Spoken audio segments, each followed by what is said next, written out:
We've made the move. We're on. What's going on? I hope we're on. Happy Sunday, everybody. It's Sunday and we're on live. It's light outside. It feels that's weird. very exciting. But everybody's on a different time zone than we're normally live. So it's great. Welcome, everyone who doesn't normally get to join us for a live show. Absolutely. We're very happy to have you. We have special guest today, We do. right? And the whole live stream is going to be dedicated to primarily talking about award-winning whiskeys. Like Correct. the process that goes into making them, the process that goes into actually submitting them and earning those awards, and then what you can do with them once you have And them. why do right? it? Yeah, why would you do it? Yeah. So we thought that a person that would be a great person to talk to on our first live stream show would be Patricia Dillon. Someone who makes a lot of award-winning whiskey. Yes, yeah. and knows a little bit more than the Absolutely. dummies do. So if you don't know Patricia Dillon, she is the Managing managing director of Speyside Distillery and a keeper of the Quaich. Right. So we excited to talk to her about were it. happy to meet her in Chicago pre-COVID. Was this Um, been 2 years ago? at least 20 years ago. It feels like it, right? Yeah. So she's been gracious enough to join us today. So we'll be bringing her in a little bit. Excited to catch up with her, really. Absolutely. So let's talk a little bit about what's an award-winning whiskey. Well, I don't know. That's a good question. I subscribe to Whiskey Advocate, I believe. That's the one I get. And obviously you see, on all these bottles, gold, metal, silver, what's all this really mean? And who's giving it out, right? I mean, hey, we pick a whiskey of the year, right? So there's an award. Well, to me, I mean, it's a tool, right? Yeah. When you walk into a wine store or a liquor store, that's an easy thing that people put on the bottles. This is an award-winning wine or an award-winning whiskey, and they make a big deal of it because it helps people decide whether or not to pick up that bottle. Right. It does persuade them to reach for that. So it is a marketing tool. Yes, in that and the respect. thing is, there are many whiskey awards. There's the World Whiskey Awards. There's the San Francisco World Spirits Awards, Whiskey Magazine, Scottish Whiskey Awards, World Whiskey Masters, International Spirits Challenge, International Whiskey Competition. I think it's the International Whiskey Wine and Spirit Competition. So there's lots of different things. Don't forget the big one. Scotch for Scotch for Dummies. Dummies. Scotch for Dummies, Scotch of the Year. That's the Scotch big of one. the That's a year. tough one to get. But essentially, what it does for somebody that is exploring whiskey is it's somewhat of an independent eye of what's probably going to be good whiskey. Well, I would say, It's not. and I talked to you guys about it, I think there's three categories of these Yes. awards. And so it's important to recognize what's behind the award process. Right. So like for I would say amateur awards, so like Scotch for Dummies, I don't know if we're amateurs or not, but our awards and a lot of other people's awards, Whiskey of the Year, these are people that we try a lot of whiskeys. And so for us, but we're picking an award based on what we've had that year and just some random categories. And obviously we're not professionals at this. We're advanced amateurs, should we say. And then Sure. you've got a category that I would say is publication. So like Whiskey Advocate, they're putting out their Whiskey of the Year awards, but Caveat. is there a bias? Asterisk. Like they've got marketing dollars involved in this. So, I'm not going to cut out my biggest, financial stream by not putting any of their stuff in an award. Right. And then I think you've got some that are more industry level awards. There's blind tastings involved. So like the San Francisco International That's blind. Spirits Competition, that's blind. A lot of them have like advanced people that are tasting, but I also like to read through like who's the judging panel. Right. Is there people from specific? Because I was reading through a couple of them, and they've got industry people from major distributors. So obviously they're going to be biased towards the brands that they carry. So, but it also comes in that you have to question, when you see a bottle with an award, you're like, okay, well, who was it up against? Who was in competition? Because I've read the results of some of these competitions, and like Dewar's won from top to bottom. And you're like, was there anybody else that submitted a bottle? Not saying that the Dewar's wasn't any good, but really, you won 30 out of 30 categories. it does seem like a significant, shift. Yes. So I think that it's important to look at those things. I personally am going to look at competitions where you've got good quality people that are doing the competition judging.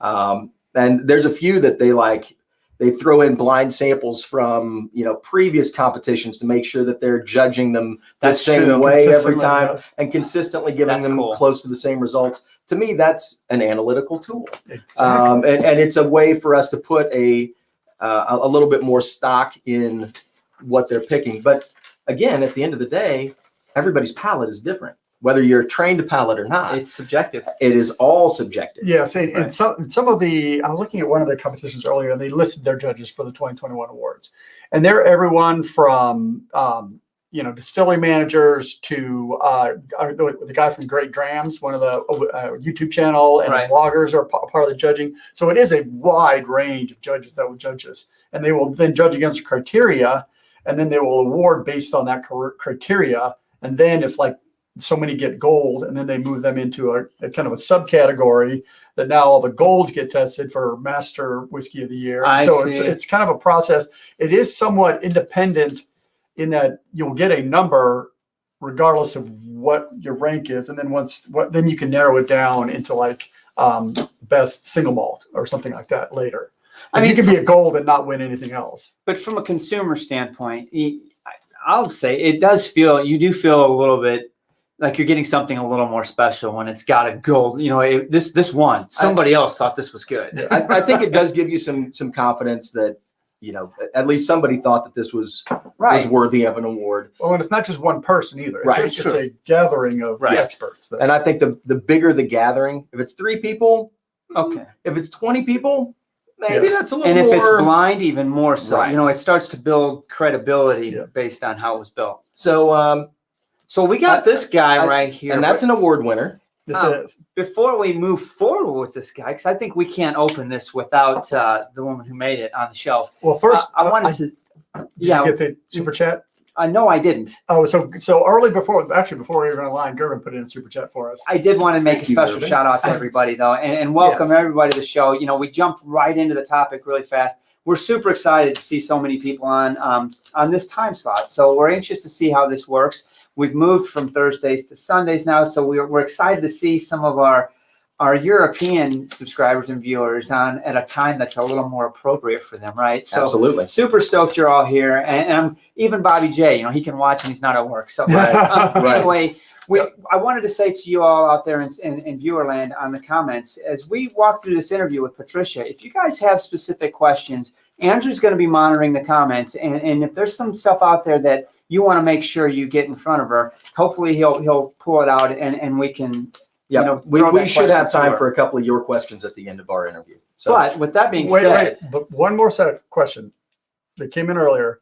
There's only 3 of us here tonight. oh wow, we kicked Drew out. yeah. Okay, so I'll let me say a word to that. Yeah. Right, Drew was not able to make it here.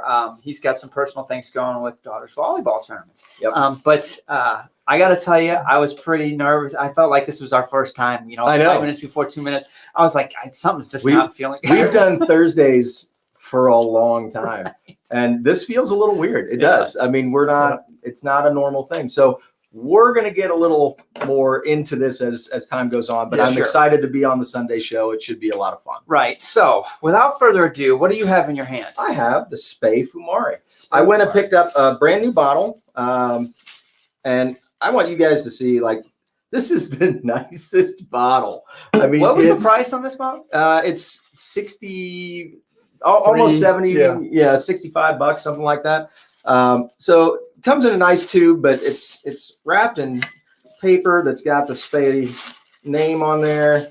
And the bottle itself is, it's a beautiful bottle. It really is. And I definitely am excited to ask some questions about this specific bottle with Patricia. I mean, it does say limited edition, limited release. So, but it's listed as a core range bottle. So we'll get into some of that. Well, let's bring her in and she can tell us all about this That's thing. all right. Why are we talking to ourselves? So this is Patricia Dillon, Managing Director of Speyside Distillery. And keeper of the Quaich. Quaich. Hey there, Hi, Patricia. everyone. Patricia. Hi.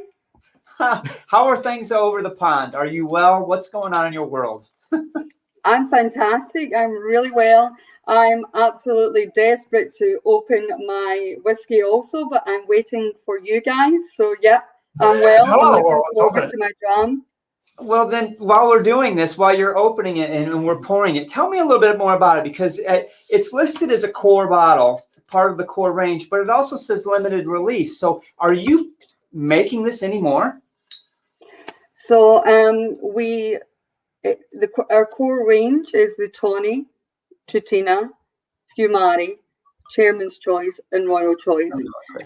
So they're in our core range, and we do limited releases of, like, I will bottle batches of them. So, like, I think that one will be 18,000, one of 18,000 maybe on your label. Wow. Yeah. Let's see, bottle number 58 of 1,500. So 50. that's, yeah. So we will do limited batch runs of it. So even though it's in the core range, we will do limited releases, and all the bottles are numbered. I see. So do you anticipate, or do you experience some variation between the batch runs? Not particularly on the Fumari. On the Tawny port finish, they can vary because it's got a port cask finish. So the color can, because it's all non-colored, non-chill Right. filtered. We So the appreciate Tawny can vary in color, and the nose and taste is the same, but the color can change. But the Fumari stays similar. But in the core range, we also release age statements. So we will do a Fumari 12-year-old, or we will do Fumari cask strength. I want that one. Yeah. Yes. So we released batch 1 cask strength, which was 8 casks married together with 1 cask strength. Wow. So even though we have the core range, we then bring out different types within that range. So age statement, single cask, cask strength. Wow. And we're going to be releasing out this summer the summer art range of the Fumari, which will be around about our artist in resident, Joanna McDonough. She's producing art to match the colours of our whiskies. Wow. Wow. And That's then we'll do a limited edition summer range. That's amazing. That is cool. So you guys have been really busy. The last time we saw you in Chicago, you were actually promoting those bottles, those range bottles. But at that time, since then and now, so much has happened. And so much has happened that is bad, like COVID slowed everything down. But you guys have really had to up your production. You've been busy. We have, yes, we have. So you're in the process of building a new distillery, is that correct? So our current distillery can do up to about 800,000 litres. So we're at full capacity just now. So we're at Alan Finlay, our distillery manager, is running full capacity.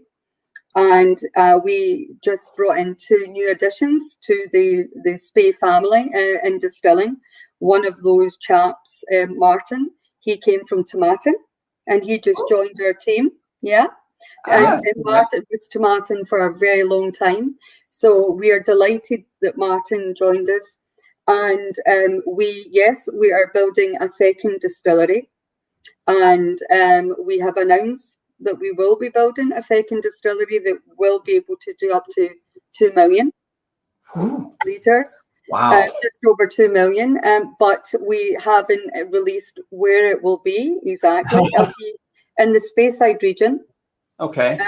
But we will start to release over time where, more details. But for now, it's our secret. Is it gonna produce the same labels, the same whiskey, or are you gonna actually run a different label, a whole another brand out of it? So when Speyside Distillery was share purchased in 2012, it was share purchased by John. The history coming from John Harvey McDonough and his family, and who had been in distilling for many years, back to 1770. So the Spey brand was owned by the family and our company Harvey's. So naturally what we wanted to do was expand Spey to the UK and international markets, because it's extremely successful in Taiwan. Right. 65% of our Spey whiskey goes to Taiwan. So the Spey, so 69. the Spey brand, was launched in the UK and international markets, but had no presence at all before 2012. So now we're in 32 countries. Right. So the new distillery will be producing Spey whiskey. So we have a codex. We make our whiskey in a certain way. And again, we like to keep that secret. And Come on. Just give a little tip. Right. yeah. And as you guys know, our distillery is not open to the general public. Right. So our new distillery will be making whiskey in the same style and the same traditions. And it will be very much an artisan distillery and very much keeping with the landscape and taking forward, being very careful about, the environment. Right. And, I'll be very environmental friendly.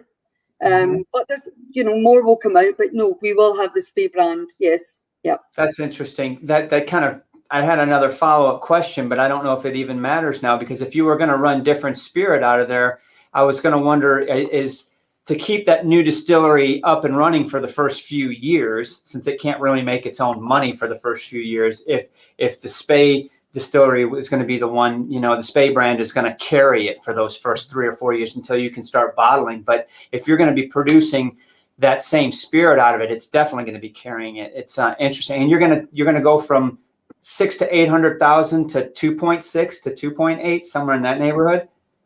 So we will do some graduation of it, but we will start releasing out information as time goes on. Okay. But that's good questions you asked in relation to, the production side. We will be making single malt whiskey. We won't be making grain. It's single malt Scotch whiskey. And when you hear more details, it's pretty exciting. I mean, it's really exciting, but we just can't tell. I mean, really, really. And we, maybe we can have in the future another one of these sessions where I can tell you more. But right now, it's so exciting for single malt Scotch whiskey. But that's what we'll be making. And we have just been awarded for our single cask, single malt Spirit of Speyside Whisky Festival.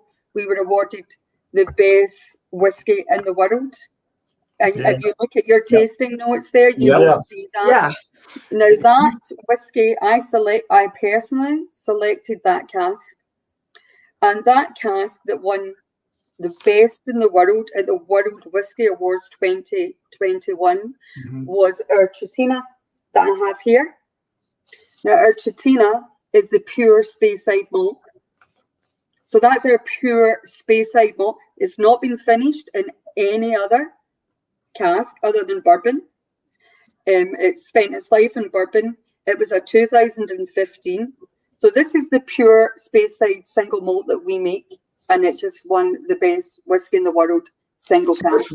It really is the best representation of your distillate, of the whiskey you make. It's not been, I don't want to use the word tainted, but it's not been influenced by other finishes or anything. This is pure what you make out of your distillery and sits in a bourbon barrel. So we're really going to get to the heart of what you make.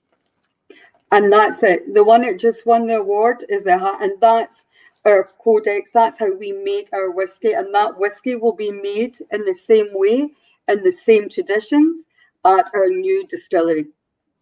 All right. So I got a question for you. This won a big award. Now, did you make that bottling specifically to win an award? Or were you working on a new concept, a new type of whiskey that you kind of wanted to then, if this works, then you could expand it? Or what's kind of the process that goes into creating that single cask bottling? So Spirit of Speyside Whisky Festival, James Campbell came to meet us many years ago, maybe 7 years ago, myself and John Harvey McDonough, who is the chief executive, and the family history behind Spey. And we wanted to get involved in Spirit of Speyside Whisky Festival, and every year I personally select a cask for the festival. Okay. and this one this year won. But what we do is I select casks that I believe that consumers will enjoy. So we make whiskey. When you ask about awards, we don't make whiskies to think that's going to win an award. We make whiskey the way we make it. It starts in the distilling process when we have a wonderful distillery manager and a great team of distillers, and one that's been there since the distillery was built, and he's 74 and he still makes the whiskey at the distillery full time. So we make these wonderful whiskies, and then what we do is we look at what the consumers enjoy, what the consumers like. We listen.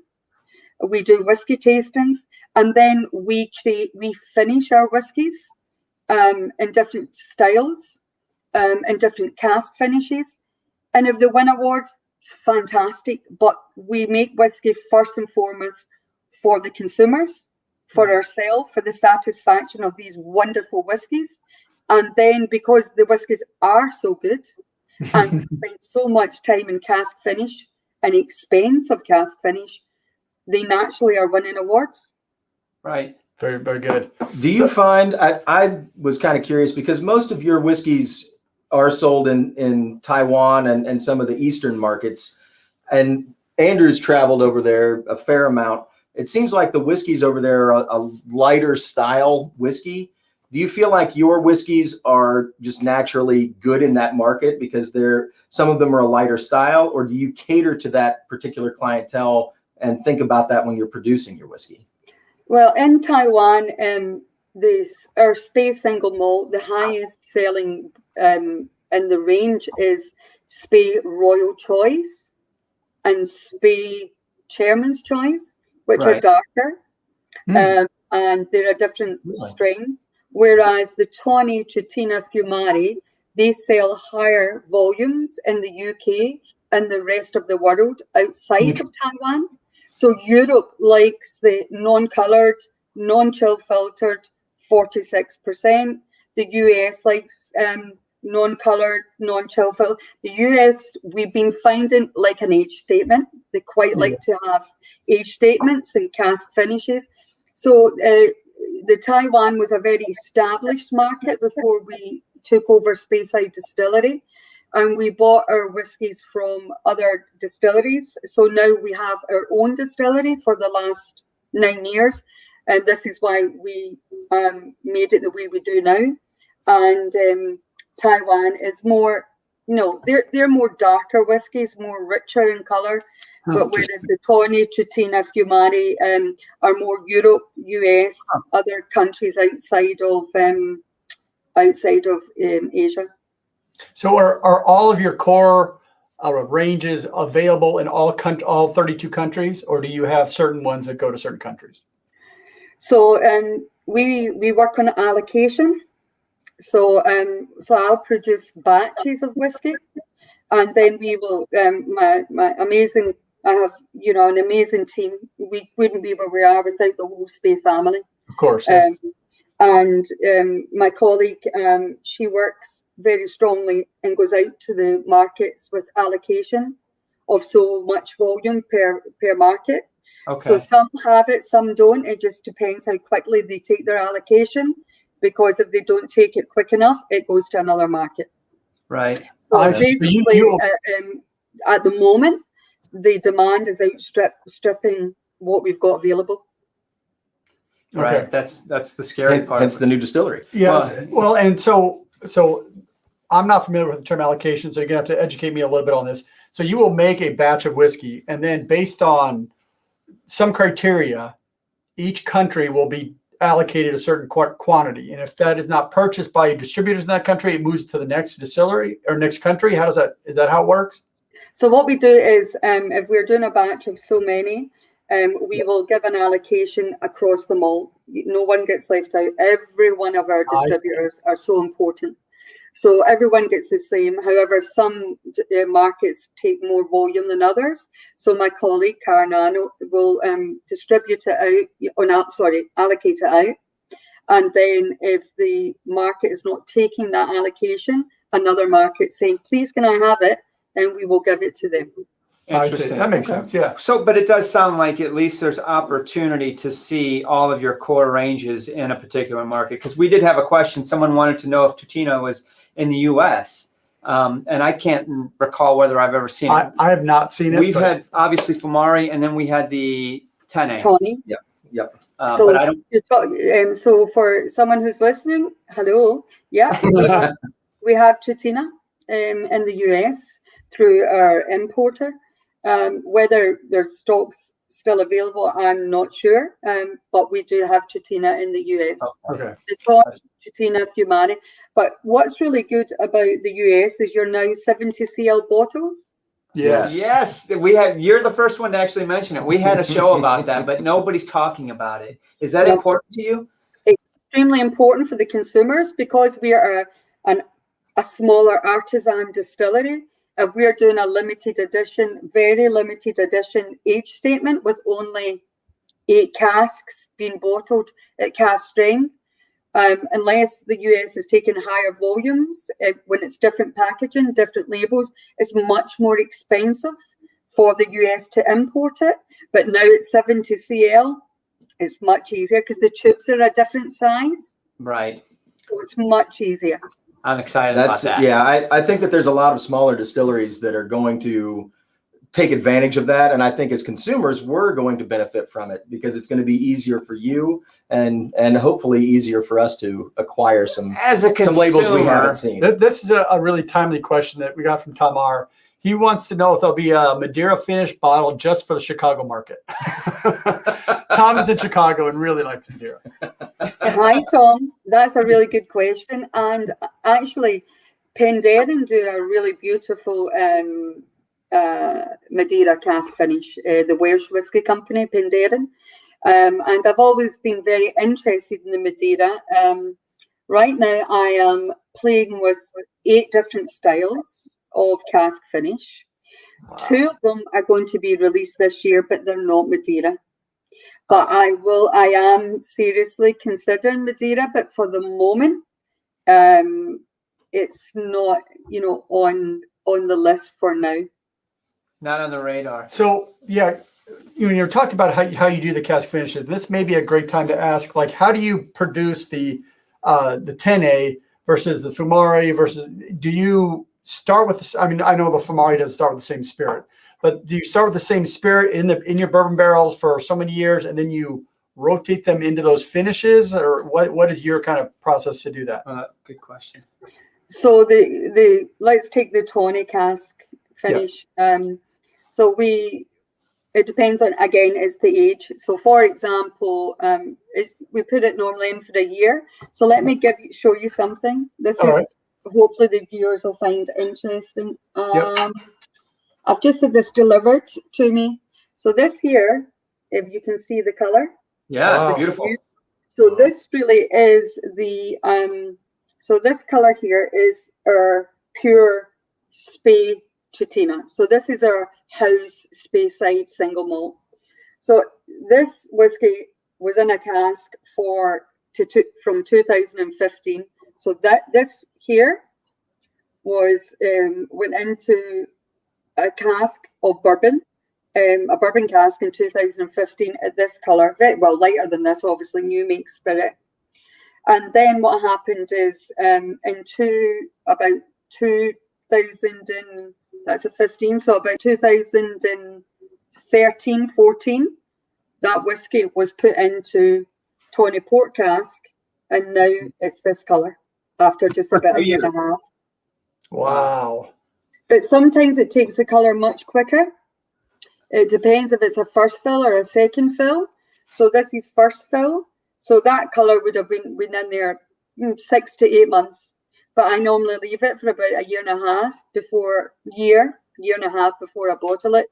So this one here is a 2015, and I'm going to do a special edition bottling of this year.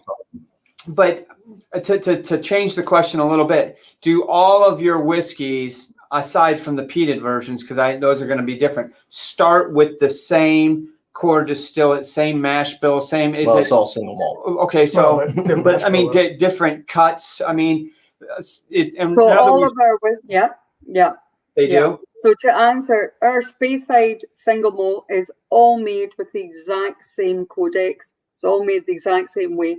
So it goes in as a very, very sweet new make spirit. And when you come over to the distillery, hopefully soon, because you missed the trip last June, when you come over, you can taste that. It's a very sweet. So it goes into casks. So we've been buying our wood from Kelvin Cooperage in Kentucky. Ah. And we've got different casks, but we bought from Kelvin Cooperage in Kentucky. So we put it into the wood, and then that is our core Speyside single malt. And that's the Tritina, which is this one here, our Tritina. So that spent its full life in bourbon.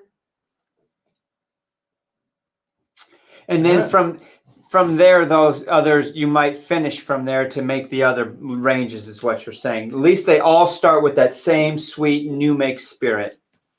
Yeah, exactly. And what we find when we do, because of lockdown, my colleague Paul Dempsey has been doing online virtual tastings.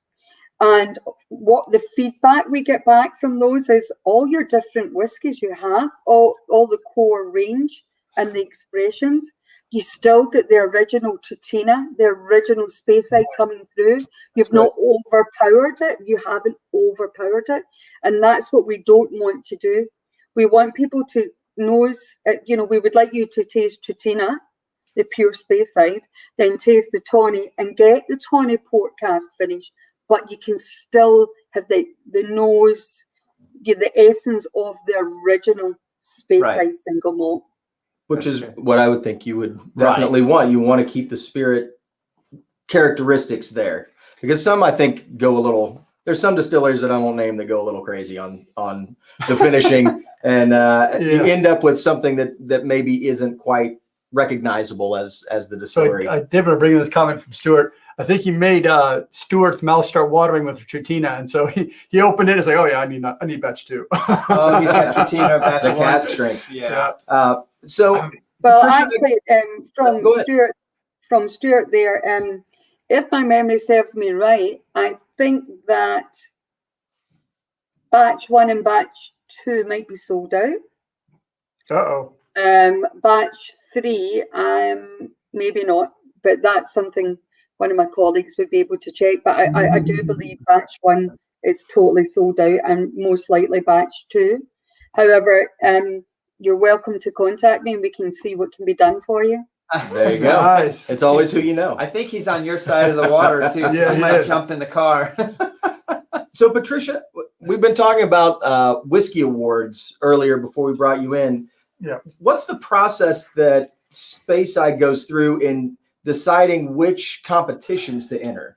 Do you guys enter like every competition you can think of, or are there some that are more prestigious than others that you would much rather enter your whiskeys in and possibly win an award?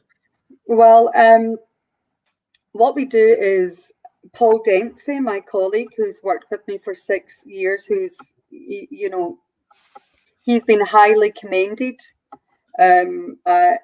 himself, receiving that award, and he's also a judge in the Concours du Mondial.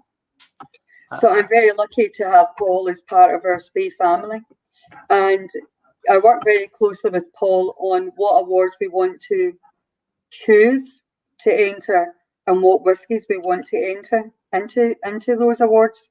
But we're very, very selective, and we go for awards that we know there's a good panel, a cross panel of experts and very experienced people that have good palates and good knowledge, and that's how we normally enter them, and it's particularly through Paul. That's interesting. So you don't just blindly throw out samples for every competition out there. You're selective about, and I don't blame you for it. That's good to hear, because there are some awards that they're just trying to get free liquor. I mean, well, and I think that there's some that even when I go as a consumer into the store, I'm like, I've never heard of this competition before.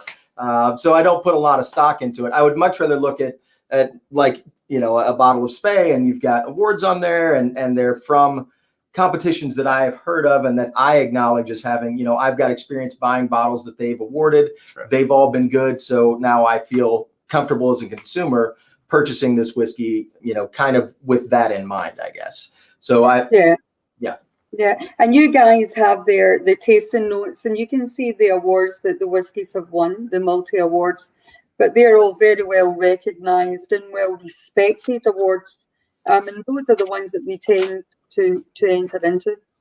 Yeah, this Fumare International Spirits Challenge 2020 Gold Scotch for Dummies 2019 Scotch of the Year. Yep. There's nothing better than that. It's not nothing. International Whiskey Competition 2018 Best Single Malt Speyside, Best Peated Whiskey 2018. So it's funny, when I looked at the core range, I mean, all of them together, there's really a lot of awards. You guys have really been very successful with every one of the core range bottles. But I guess I want to keep my eyes open for those 2 choice bottles, because I've never seen those. I really would like to try the Royal Choice. It sounds really good, but it doesn't have an age statement, so I wonder if it's not as well received here in the States, according to your findings. It's actually in the States, and the Royal Choice has 2 ages in it. One of it's 2001. Nice. Wow. Okay. Yeah. All So it sounded delicious. When I read the tasting notes, I'm like, that's the one I want to try. I have to keep my eye open for that. Yeah, we'll look for it. So I'll tell you a secret, but don't tell anyone. It's between us 4. Not that anyone's listening or anything. No. But my husband's personal favorite is Royal Choice. Really? Really? Interesting. It sounds like it would be my favorite. Although I have to tell you, it's been a while since I've had the Fumare, and I'm quite enjoying it. I am as well. It's a nice dram. It is a very relaxed peated dram that just doesn't. It's not overpowering. It's really. I like the balance of the sweet and Right. and the peat in there. I mean, and I think that you do get some of that Spey character coming through, but the peat is very nice in it. It's not. So over can I tell you a story about the tasting notes, and maybe it'd be good, for you guys to share our tasting notes. I've sent them to you. Should anyone who's watching want to get them in the future? Yep. Absolutely. So I had a fantastic day. I went to Charles McLean. Of course. Yes. Yeah. Well, not So personally. I think we all know Charles. Charles is just an amazing, wonderful human being and a great connoisseur of whiskey. So myself and John McDonough and John's wife Joanna McDonough, our artist in residence, we went to Charlie's home. Well, because he was going to do the tasting notes for the Tawny Tutina Fumari. Well, what an afternoon that was! It was fantastic. We were at his home. We drank these wonderful whiskies, and it's a day I will never forget. Just absolutely fantastic. It sounds fun. I'm jealous. Yeah, we can probably put the a link to the tasting notes in the comment or in the description. Yeah. On the Yeah. feed later. We'll Yeah, put we them don't up have there it so right you now. can- And by we mean Drew. Yeah, that's what we. Yeah, that's probably Drew's going to do that. Yeah. Now, there are a couple questions that actually go directly into that question or what we just spoke of. And let me get back up here. It was from Everwind, and oh no, we're running out of time. Oh, looks like we lost the. We might have lost the. All right, so Everwind asked, do you have tips for us so we're getting ready to do a blind challenge, a blender's blind. Yeah, challenge. our patrons are competing against each other to make their own blend to send to us for a blind challenge test, and we'll pick the winner. We'll pick the winner. Yeah, and that's exactly right. And so everyone wanted to know, do you have recommendations for us on the best way to kind of do that blind tasting and kind of pull out all the details of each person's blend to better analyze them? Ooh, so what you're doing is are you blending the whiskeys, or are you taking different people's whiskeys and putting them together? They are. They are. So what we have is we have some viewers that will take whiskeys from their bar and they will create a blend for us. And then they're going to send them to us, and they're going to compete against each other. We will blind taste the winner. So we're going to blind challenge them. So what your question is, how do you judge them, or how do you... essentially, I guess that's the question. Is how do you evaluate whiskey? What's your So method? I don't normally blend different people's whiskeys all together. Correct. Yeah, I understand. So what? So let me tell you what I do. Yeah. So here I'm going to show you. I've got all different whiskies here. Actually, so I was looking to choose. This is all different whiskey samples, different colors, Yeah, different noses, different textures. There's a 1990 sherry. So when we were looking to release our new limited editions into the core range that will be coming this year, I sent, so it was myself, John McDonough, his father's involved, our distillery manager, and our brand ambassador, commercial manager, Paul. So I made up 5 tasting packs blind and sent them to their home, because we've got to be virtual at the moment, and we did blind tastings. So they blind tasted all these whiskies for us to choose what we felt would be the next best releases. So all I can say to you is that you just have to go and taste them and nose them. You can't. There's not a certain way or technique, and everyone will have different views and opinions of what they may be. And I mixed. I had took our peated malt and I mixed it in a cask finish, and we've never done that before. I'm giving away a secret here, and I mixed it in a cask finish, and they were playing around with it, and then they got it. So there's not really any particular way that I could tell you, apart from just to do it blind and hope for the best. Okay. Yeah. Do you automatically add water? Do you start on the cask strength and then dilute them down over time? What is kind of your process for tasting whiskey? So when I sent the whiskies to Paul and John and Finlay, and we did our tasting, we tasted without water straight away, neat. Nose. Okay. Yep. And then one nose, yeah. Get the nose, the colour. And then what we would do is let it settle. So we taste the pure spirit first. Then we would add a drop of water to release it. And then we would nose taste again. So we never put water in it, no way. At first, what we do is we put the spirit in, nose, taste, let it settle. Then we would score it, and then we would put water in it, and we would then let it open up to nose it, to smell it, and to taste it, but just a drop of water. And then we normally add in a little more water, and then do it again. 3 times we do it. Okay, Oh, wow. That's great. And that's we've started to learn that method of do it neat. Add a little bit of water. Now I typically add a little more than a drop. So it's interesting to hear your perspective on that, how it changes. Just a drop is enough to change it. That's amazing. Honestly, I think we've all run into it when we're doing it. I'll keep pushing my luck with it until I've overwatered it. In other words, I'll put a little water and go through that process, add a little more water, and then usually I'll find the tipping point where that was too much water. It changed it so much where I think I lost it. But it's fun to hear your process on that, because from what I understand, back to the scoring on the awards, some of these competitions will water their spirit down to a certain percentage for all the whiskeys across before they're scored. Is that something that you've heard of? I'm not sure how that works, but Paul Dempsey, when you get Paul on this, because I know you're going to do that in the future, who will be a fantastic guest.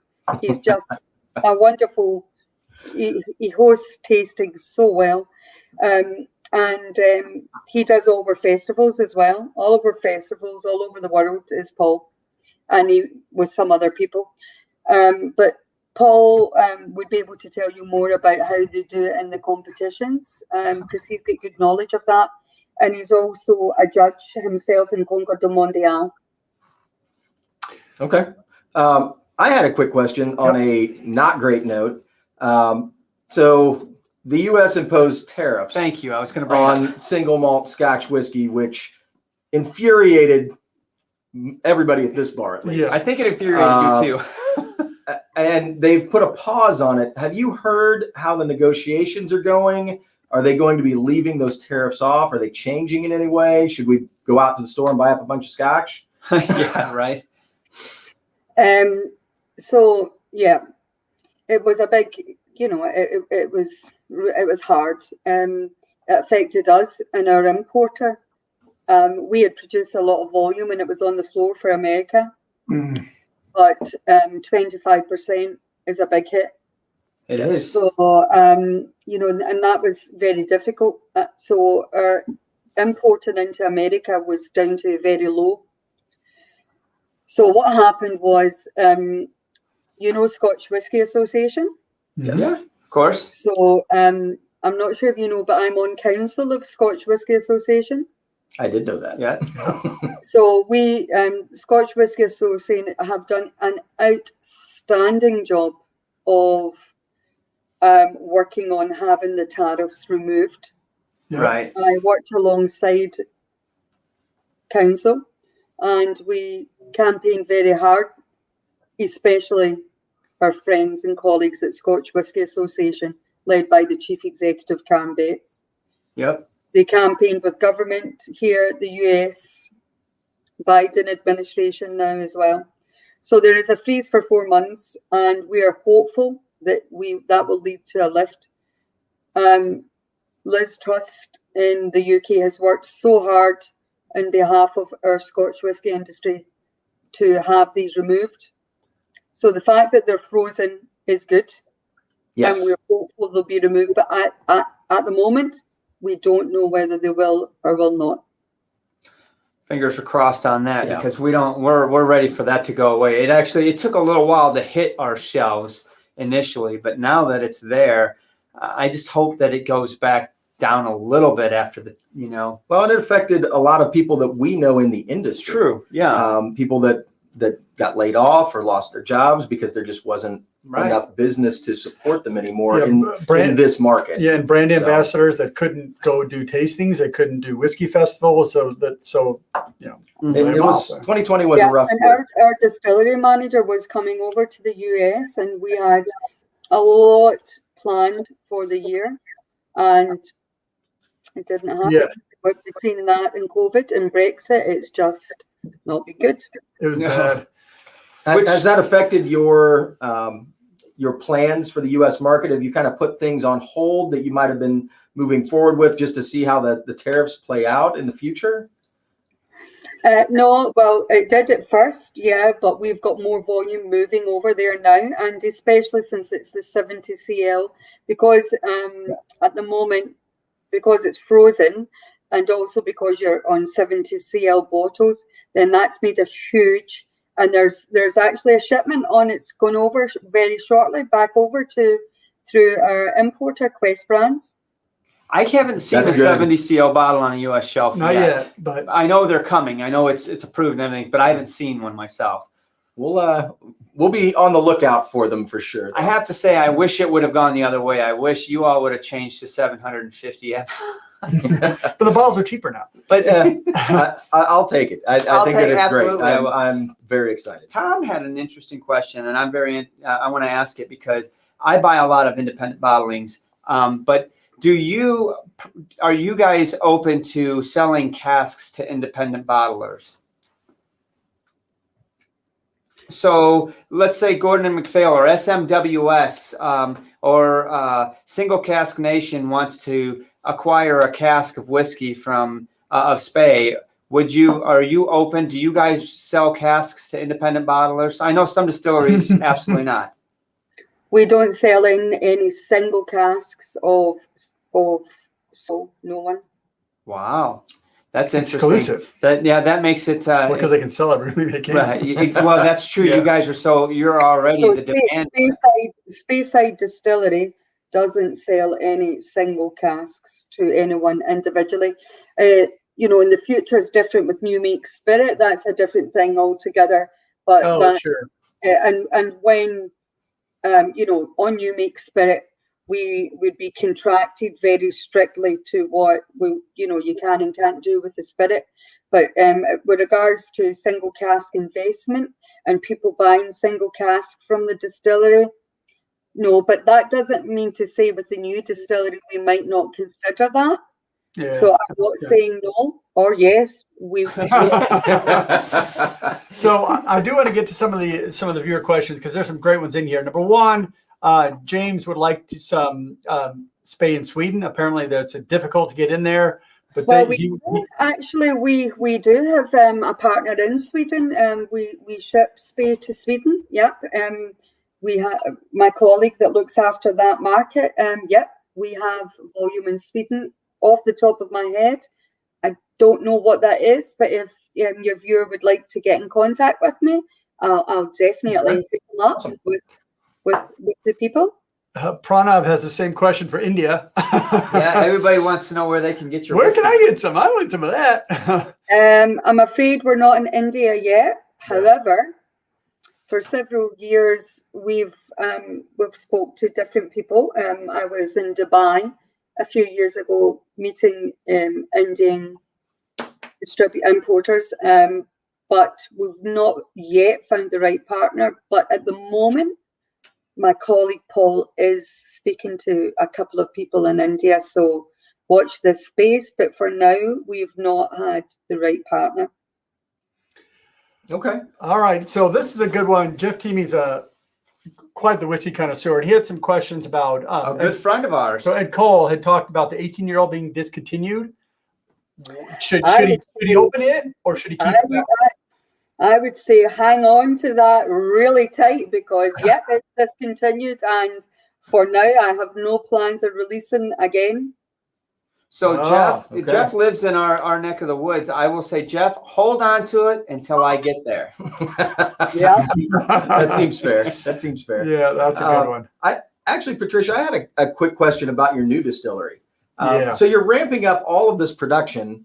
Number one, I know that a lot of distilleries are trying to be more environmentally friendly with their practices. And from what I've heard, it's really hard to retrofit an old distillery to make it more environmentally friendly. And you had mentioned that you were trying to do some more ecologically friendly things with the new distillery. Has that been kind of a driving principle on it, or that will be very important to us? Yeah, for sure. It will be a sustainable, environment friendly.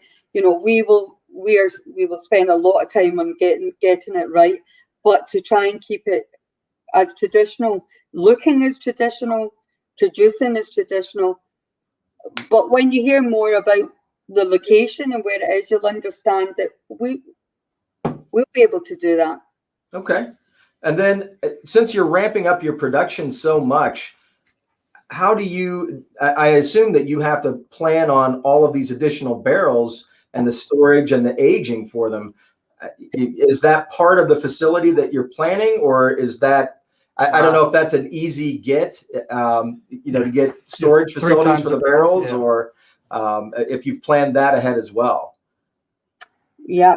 So we have, and all those secrets will come out over time. Wow. See, I'm trying to pry in from the edge. Yeah. So if you want to be an exclusive unveil certain information, this would be a great opportunity. I'm not ready for that. I do want to call out a super chat to Highland. Thank you.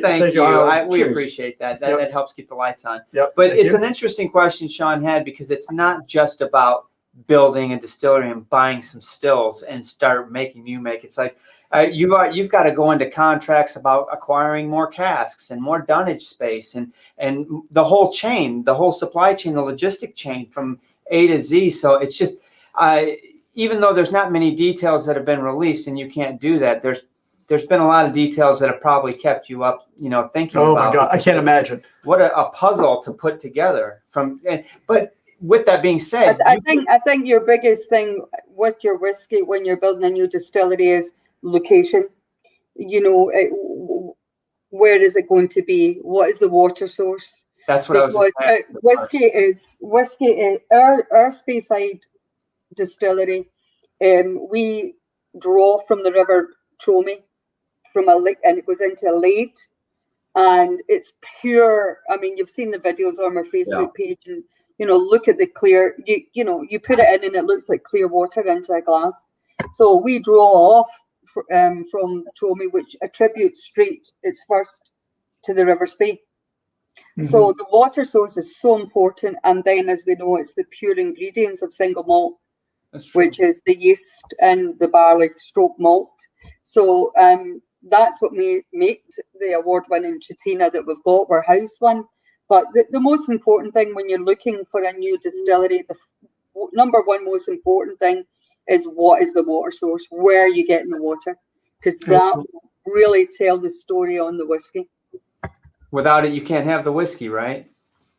Today's rain is tomorrow's whiskey. Cheers to that. Exactly. So we have our fourth dummy actually has joined us on the chat, Drew, and he actually has a question. He wants to know how do you come up with the bottle design? Because this is very unique. This is doesn't look like the rest of the bottles on the shelf.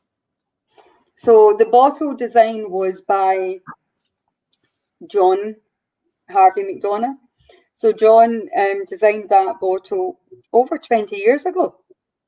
Wow. And if you look at the side of the bottle, so the chap that's currently drinking, you've got a viewer who is drinking batch 1 of the Chatina. Yeah. So if you look at the side of the bottle, you'll see his father's signature on the bottle. Right. Yeah. Yeah, it's there. It's raised. I can feel it. That's cool. And then there's But it to me it's got a little bit more of an elegance than most Scotch bottles because of the ribbon. It's taller. It is thinner.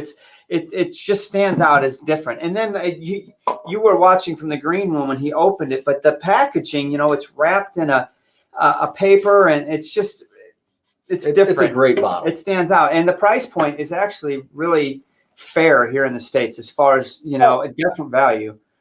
Well, we felt that we don't want to compromise, with the consumers. Like even when we bring out batch, like we have Fumari or Chatina, and we bring out Fumari, the core Fumari, 46%. Then we bring out an age statement. Then we bring out the batch cask strength. We always keep the price very level. We don't escalate because it's a batch, or we try to keep it, and we don't compromise on the quality of the whiskey or the packaging. I mean, if you look at that, that bottle right now, these are put on by hand. This isn't automated. This is all put on by hand. Man, oh man. I'm looking for a job, Patricia. I'm looking for a job. I don't know if you need I think people. I've got the best. I think I've actually got the best job in the world. For sure. Very much so. We won't argue with you on that. No, you're not going to get an argument. But are we wrapped up with the comments? I think so. I think that we answered most of the questions. So that's great. Scotch on the Body has a great comment. Hit the like button. It was a great show. I can't question that. Great discussion. Love hearing about the inner workings. I know you did have a slide for us though that we didn't ever get to about how you make your whiskey. The geek wants to see the slide. So I'm a biochemical engineer by training and education and work. And so how the whiskey is made is one of the most interesting things for me to understand. I know you can't. What? That's for another show. And what I'll also, that will be our distillery manager. That will be a great show. Okay. Fair enough. But also, when you come over to the distillery, you can help us in the process. I would love that. Oh my God, we'll never get him out. Right, I'm not leaving. But to wrap things up, we want to lighten it up a little bit. No, it's not like this has been a hard discussion. It's been very fun and interesting, and I think everyone's gotten a lot out of it. But part of our moving forward with guests is we want to, not only just for us, but for our viewers, get to know the personality behind the whiskey. In other words, we want to know more about you aside from the whiskey. So we're going to put you in the hot seat for 5 questions. Hopefully it's fun. Don't be stressed out. You've had a couple of drams. You should be relaxed enough to answer these. But go for it, Sean. All right. So Patricia, what did you want to be when you grew up, when you were little? I actually, when I was a very small girl, my father drank a lot of whiskey, and I was brought up round about whiskey with my family, and I wanted to be a singer, but I wasn't good enough to sing because I used to sing to my dad and my uncles while they were drinking whiskey, but my voice wasn't good enough. Give it a shot. All right. Next. So you've obviously traveled quite a bit for your job. Is there a favorite city or country that you visited that just really stands out in your mind? Well, there was this time I went to Chicago and I would say that my heart's in Taipei in Taiwan. Really? Yeah. Interesting. Yeah. How I often- feel it's my second home because we have offices there in Taipei and Xiamen in China. Our brand is very strong in Asia, and it's where our Spey family are in Taipei. We have over 60 people over there, and it's my second home. Wow, cool. Prior to COVID, did you travel over there quite a bit? Yeah. Very nice. Interesting. That up there. So when you aren't drinking whiskey, what's your favorite drink? Wine. Wine. So you have a soft spot for wine, huh? Well, and I think that kind of shows when we're doing like the Tawny, or I can't tell you about the new release. Well, I can't. We've got new releases coming out, and they're I like sherry and I like wine. Very Very good. nice. All Very right. good. That's good to know. What's your favorite whiskey memory? Do you have a memory about whiskey, around whiskey, that just stands out? I think do you mean memory or most enjoyable? Either Yes. or. Either or. That's up to you. So it depends what I mean, one of the nicest moments I had was in my office in Glasgow. Colin Hampton White, who you may not know, but he's just a wonderful person, and he's a writer, and he's he really is an amazing writer of all things whiskey and wines and all different things. And Colin Hampton White came to visit me, and coincidentally that day we were drawing off we were going to bottle the very first cask. Cask 27 from the very first distillate. So Speyside Distillery's first distillate was in 1990. And we were drawing off the sample to nose and taste it. And it was like creme brulee. And it was so exciting because, you know, this was the very first cask that we were going to bottle from the first distillate.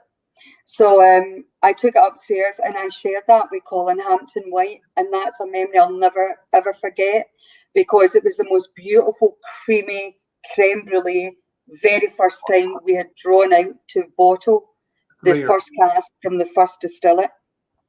That's cool. And it was a 3-year-old. That's huh? amazing.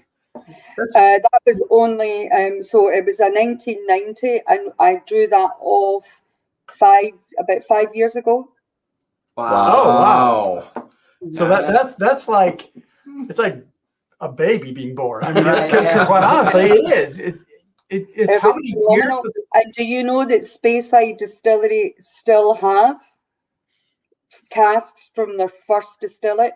So in 1990 they bottled they made 27 casks at Christmas because they just ran off. That was their first distillate at the end of the year, and there was 27 casks, and we still have a lot of those. Oh, And That's that amazing. That cask with Colin Hampton White was the first we'd ever, the one and only that we've ever bottled here for the international markets. Wow. So that's my best memory, was that whiskey. That's a great memory. That is a great memory. That's a good question. Well, one of those may be like a Scotch for Dummies barrel. Except you don't sell single casks. So, Mark, you got the last question. Last So question. last question. It's really simple. I'm trying to find out if you're optimistic or pessimistic. Is the glass half full or half empty? Well, anyone who knows me, they know it's always half full. I'm always half full, happy, and always half full. No matter what happens, there's always whiskey. Amen. There it is. Cheers. cheers. Patricia, it has been a joy, a wonderful, pleasant time. It's so good to see you and learn a lot about what's been going on since the last time we saw you 2 years ago in Chicago. We do hope you're coming back when you can come back. And yes, we are still planning to come knock on the distillery's door when we're able to. So Hopefully, we're Absolutely. bringing 25 of these viewers. That's what we were going to do this. Yep. Yep, and that's what we're planning to do when we actually make it there. Yep. So thank you so much. We're looking forward to having other guests on, and you said you've got a couple lined up for us that might get us into this guy's geeky world of distillation. Yep. So We'd love to talk to him. And guys, can I just ask you before we go, was there any more questions we didn't, I'm looking. Let's pull up the Yeah. chat here. Well, Yeah, yeah, we got comments.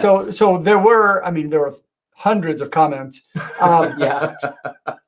I'm trying to, so this is a good point. Michael, let's keep running low. So there's lots of comments coming in here. Trying to think if there's anything that had really, I was trying to follow them. Once we get into the questions, I might have missed some. So James James has been on a couple of times, but he really liked the Famare and picked that up. I don't know if we I have don't a think good- so. we can always come back and we can Right. always send some questions. But so just to say thank you for having me on. It's been a pleasure, and you will always be a friend of Spey. And we love all the guys in the US market, and we will keep bringing Spey to the US and around the world. Amen to We that. appreciate Cheers. it. It's Thank you, wonderful for Patricia. being- Thank Thank you. you. Cheers, guys. Cheers, guys. So to everybody out there in virtual land, what did you guys think? I think for our first Sunday show, we had a really interesting topic and an even better guest. I was super Absolutely. excited about being able to Definitely. spend time with Patricia. But future Sundays, this is the Bat Channel and the Bat Time, right? Yeah, So this is us going forward. 2 p.m. So, Sundays. We're going to have, depending on the Sunday, there'll be a little bit different lineup, but for the most part, we may throw some reviews in there. We're definitely going to have more guests. Right. So we're looking forward to having all of you join us every Sunday, 2:00. Hoping to see more of you on the other side of the pond over in the European market. Hopefully this time works for you all, because we want you to be a part of the journey and the conversation. Absolutely. With that being said, we are not giving up on Thursday nights yet. That is for our patrons only. We are planning to meet with our patrons on Thursday evening. Have some fun with them. It's a little bit more lighthearted. Pour a few and more we're going to drams. be talking about what's going on the Sunday show and Right. who's going to be joining us, the guest, and Get to be a you part get to of be it. involved in writing the questions, asking about Right. the interview. So it'll be a lot of fun. Yeah. And they're the ones that are participating in like the blind blend challenge or our Scotch swaps. Yep. So that's don't where we're miss doing out. all that. We have a lot of fun with Yeah, it. last Thursday we put together a whole list of topics for future Sundays. So Yep. All it's right. great. So check us out on Patreon. Hopefully you enjoyed the show. Hit the subscribe, like, smash the notification. I don't know, all that good stuff. We'll see you next week. Happy All right. Sunday, everybody. Cheers. Cheers, guys.